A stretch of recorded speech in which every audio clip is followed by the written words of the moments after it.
Today's scenario was based on moving to a facility which we had shots fired with an officer down.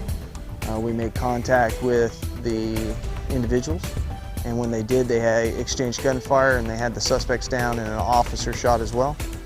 The officers were tasked with medically triaging and treating and taking care of evacuation of combat casualty care and getting them to a location.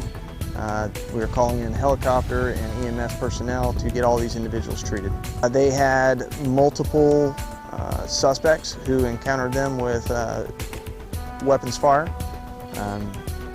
And then they had multiple locations that they had to hit at the same time. So they had 2 residences, wood lines to deal with, and tracking of a suspect using a dog.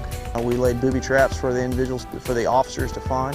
They did encounter one of them, so they have to deal with that as well and how they're going to treat the officers and regroup and press on from there. A lot of it is command and control, deciding what it is they want to accomplish, how they're going to get there. So in this case, it's taking care of the aggressive suspects, and then treating and taking care of the injured wounded, and then eventually securing the facility so that way they can get EMS personnel on scene.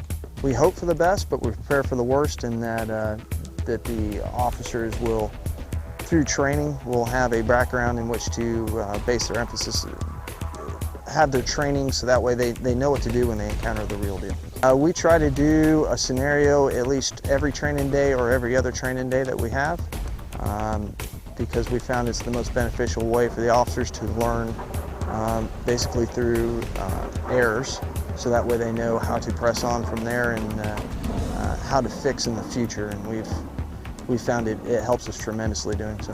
We debrief after every scenario, so that way we know what has happened, learn what worked, what didn't work, and how we can fix from there.